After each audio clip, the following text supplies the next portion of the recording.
Hello everyone, and it's no secret that Total War Warhammer 3 is a massive game. 100 plus playable characters, a huge map, the biggest in Total War so far, and hundreds, if not thousands of hours of content to be played with. Now it's no secret that we have also hit some content droughts and things have got a little slow lately, at least compared to the cadence of early Warhammer 3 and also Warhammer 2 and Warhammer 1. So you might be wondering, how does someone keep this game fresh when it's ultimately going to stagnate a little bit until the next round of DLC content? Well, we have a bustling modding community filled to the brim with many talented modders creating factions, new maps, and the rest. So in this video, I want to talk about the 5 mods that I use constantly to keep this game fresh. But before anything, a big thank you to our video sponsor, Instant Gaming. Instant Gaming is a platform where you'll be able to buy games at discounted rates. There are a lot of video games releasing lately, and it's absolutely wild. We got Resident Evil VIKRAM coming out soon, which I'm really excited about. You can get a really good discount on Instant Gaming. There's obviously GTA at some point this year, unless it gets delayed again, and really, gaming is getting a bit more expensive as more and more studios are starting to wake up. So the best thing you can do if you really want to play multiple titles is get yourself the best discounts possible. Not only that, but we do have our monthly giveaway going on. Win the game of your choice. All you have to do is click on the link in the description below, sign up, and that's it. You don't even have to make a purchase. Though, making a purchase with my special link, also available in the description below, supports the channel at no extra cost to you. This is a company that I've been working with now for, well, I think this is our 3rd year, and I'm happy to promote them because I, in fact, use their services too.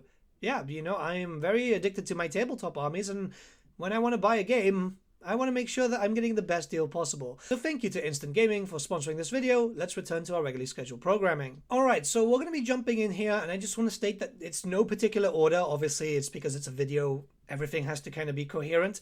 All of these mods are ones that I deem essential for just keeping Total War fresh, whether it be a big overhaul or sometimes just something a little smaller. We're going to start off with Victory Conditions Overhaul. One thing that I think we can all agree with is that the campaigns for certain factions, most of them at the very least, aren't great. They don't really have a lot of good rewards, especially for the short and long victory, which you need. You need to go to the long victory to be able to get the achievement, and it kind of is disheartening. It makes you want to do your own thing. So Victory Conditions Overhaul changes that. It gives you a new way to play through your campaign in a much more lore-friendly way for specific characters. There are also different routes for certain characters too. So that means that you don't have to do the same campaign over and over. If you like playing a certain faction, yeah, jump in. Try one of the different routes. To give you a little bit of context here, I did most of my achievements in vanilla and kind of regret that in certain characters because they are pretty brutal. And having the different options just really helps keep the game going. It allows me to play some of my favorite characters multiple times because they have around 3 routes each. You would have noticed going into the game with the mod installed is that they've got VCO on them, same thing with the racers, meaning that they're done. And that's great. It gives you so many options. It's so good. It really is. The campaigns are designed to take around 50 to 70 turns on average, depending on how you play, so you can get it done in 1-2 sessions, unless like your campaign goes south quite quickly, and then maybe a few more. There's a few different examples, like for example with Astrogoth Ironhand, you can control all of the Darklands and basically cement yourself as the strongest, or destroy the Greenskins, get yourself Grimgor Ironhind as Grimgor Ironbound. Yes, enslave the Black Orcs once again. Stuff like that is awesome. It definitely fits the theme of where Warhammer Fantasy is going, whilst also taking inspiration from how the factions play in Total War Warhammer. The best thing is having the Warriors of Chaos campaigns actually feel like Warriors of Chaos campaigns. It's not just, oh, get all the Dark Fortresses and that's it. I know that Creative Assembly have basically used that as a placeholder until they can do some sort of end times thing, but it's been a fair amount of time now, and it's not a fun campaign. You're incentivized to go down and deal with, say, for example, Middenheim, Reichland, and also Kislev. So you can be able to open up the gates of chaos and allow your troops to be much cheaper and continue causing chaos. Our 4th spot is 2 mods together. Custom siege maps for campaign compilation. This is by FSF Rangers, and of course GCCM, which is being curated by FSF Ranger at the moment. So Look, I'm not going to sugarcoat this. There are not enough different unique maps. Well, there are like no unique maps at this point for Total War Warhammer 3, and it does become very bad visually on the eyes when you're seeing the same map over and over again. Particularly when you're fighting in Bretonnia, where pretty much 2 settlements are shared, stuff like the Tomb King areas. There was not a lot of planning by Creative Assembly with regarding this, but I imagine it's because they simply run out of time, which kind of sucks, not gonna lie. There's something very lovely visually about these maps in terms of like vanilla, and sieges honestly aren't really the best, but it's important to have different visual aspects so the eyes do not get bored. GCCM was a lifesaver when it came to Warhammer 2, and it's great that it's back. It's sad that most of those modders have not returned, but FSF Ranger has brought those mods back and also made his own maps which allow for multi-styled battles. Now the issue here is of course pathfinding and stuff, but that's not really a mod issue, that's a vanilla issue. One day, when the stars have aligned and enough blood has been sacrificed, maybe we'll see a proper siege rework, who knows? But until then, these map mods are really, really essential to keep the game going. I cannot stomach seeing the same maps over and over again, especially when sieges are so common, but I want to fight those fights. I don't want to auto-resolve all the time. That's not what Total War is about. I actively credit this mod as one of the reasons why I keep coming back, because it is better. It allows for a lot of visual differences, and that's what you need in life. Plus, some of these maps are just downright gorgeous, which is a very big plus, honestly. It just really shows what the scope and scale of the Warhammer world can be. Some of them aren't really too lore-friendly, but, well, we've not really had a lot of mappings done for certain cities in Warhammer Fantasy, so it's good to see interpretations come in just to try and make something different. For our third spot, we have Cataph's Southern Realms, or TEB as it's also known. It's become a staple in Total War Warhammer all the way since Warhammer 1. And what this mod does is introduces Talia, Estalia, and the Border Princes, TEB, or also known as the Dogs of War. This has been something that has been long-standing. Cataph is very well known throughout the community because of this mod. It is absolutely spectacular. It's got its full rosters, loads of playable characters, including some very big names from back in the day, like Lucrezia Belladonna, Bodka the Besieger. Funny enough, those characters were found in game files for Warhammer 3, and even some obscure ones that I really like Gashnag the Black Prince. He is one of the lords on the Border Princes. For the past 10 years, the only Dogs of War experience that we've actually really gotten is through Cataph, barring some extra other mods, but it's something that a lot of people have been asking for many, many years, and it shows, because this mod is one of the most subscribed and continues to be to this day. I would argue that it did set a standard for faction modding back in the days of Warhammer 1, and it continues to do so all the way here at Warhammer 3. It's not very clear if we'll ever get the Dogs of War officially, despite many rumors and obviously stuff found in the game files, but at least we do have the Southern Realms mod to tide us over until that eventuality, because it is a stellar mod that definitely needs to be played with. For our second spot, we have Immortal Empires Expanded alongside the Old World Campaign mod. So, when it comes to Immortal Empires, it doesn't feel like it's complete just yet. And it does feel like CA are taking a little bit of time there, especially with how the congestion's going on. I spoke about this very recently in a video, and I feel like it's still something that is a massive issue in Total War.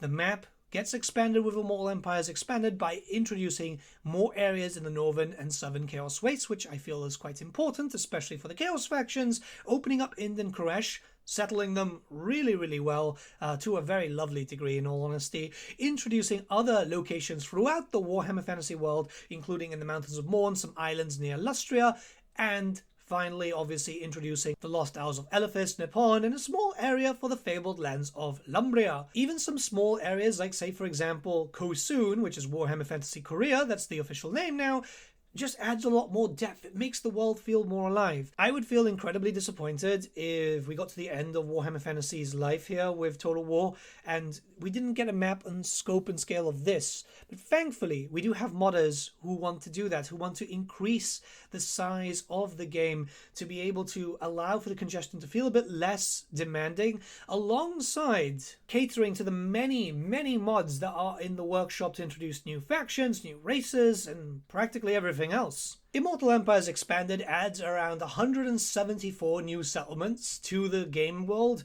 and it feels absolutely massive.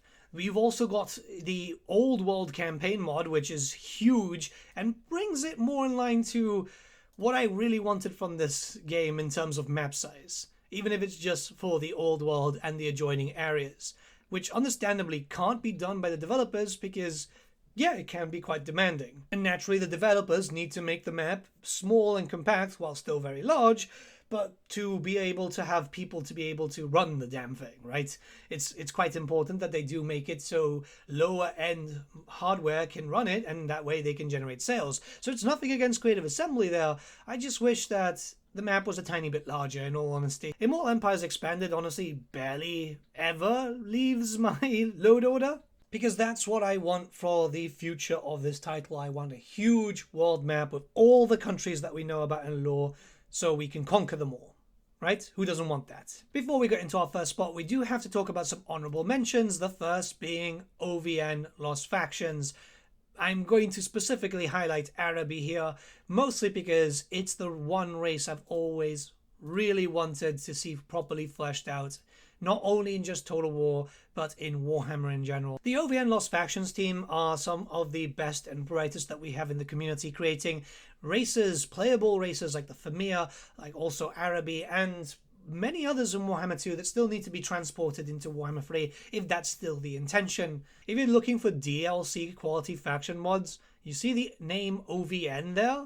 It's likely going to be one of your greatest campaigns. I've had endless fun with OVN Lost Factions, especially Araby, and it's just one of those mods that I cannot recommend enough because it is absolutely tremendous. You need to play that if you haven't so far, which thankfully a lot of people have, because the DLC quality styling is there, and it's what people really want. Hopefully one day we'll see an official Araby, but until then, we've got a tremendously good mod that deserves to get the recognition that it really, really deserves. Our last honorable mention is that of SFO Grimhammer, a constantly evolving Overhaul mod which has been getting tons and tons of content over the years.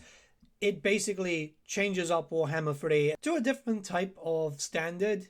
It's still Warhammer 3, but it changes up your playstyle, overhauls faction mechanics, introduces new ones. It's there if you need something different. Now, Venris, the lead modder for this project, does smell like moldy cheese, but he puts tremendous effort in the updates needed for this mod, and he does show a lot of dedication, especially as SFO breaks every time there's a patch going out, just like most mods, and tries to get them fixed with large patches in the same style as what Creative Assembly might do. They've just recently released a brand new patch, and it's pretty damn good, so you should check it out. Remember, when it comes to SFO, if you want to play with other mods, make sure that there is a SFO compatibility mod, sub-mod there, because it does help unless you want something to kind of crash or just not really be in the same standard. And for our last spot, we of course have to talk about legendary characters. This is a massive mod made by the team SCM, some of the loveliest modders I have constant conversations with, honestly, which introduces a brand new host of characters, about 100 plus characters, both lords and heroes. You've got brand new factions to play around with, all of them linked up to the factions already available in game. It is huge. Sometimes you just want new characters available for your favorite factions. So maybe you want to play with a lot of new dwarves, for example, or another Chaos Dwarf, maybe another Beastman character. This mod has near endless amounts of work, and it really does help to keep the game fresh. More and more playable factions, and it works very, very well with Immortal Empires Expanded. I believe all of the mods spoken about works well with Immortal Empires Expanded, in case you want the ultimate Total War experience. The team behind legendary characters puts a lot of love and effort here, and I just really can't recommend this mod more than enough, because it is phenomenal. So that's my top 5 with some honorable mentions, but keep in mind that there is so many. If I wanted to talk about all my favorite mods here, we'd be here for maybe days, really, because there are just fantastic mods all over the workshop, all getting updated, all compliant with like the recent patch. We are very lucky that we've got such a dedicated modding community for Total War Warhammer, as we've dealt with droughts and other matters which have kind of slowed down the game's vanilla and official pacing. And it's not just because of that. Sometimes you just want some extra stuff to be added alongside your normal campaigns, and these mods do all that and more. But let me know what your essential mods for Total War Warhammer are in the comments below. Let's start a bit of a discussion. And as always, remember, when patches do come out and mods break, make sure to be respectful, because I see a lot of updates, but let the modders do their job. Remember, a lot of these guys are doing it for free in their own time, and they put a lot of love and care into the project. So last thing we want is a rushed update which is just going to break everything. But with all that being said, have a great one, guys. I'll see you all again very, very soon. Bye.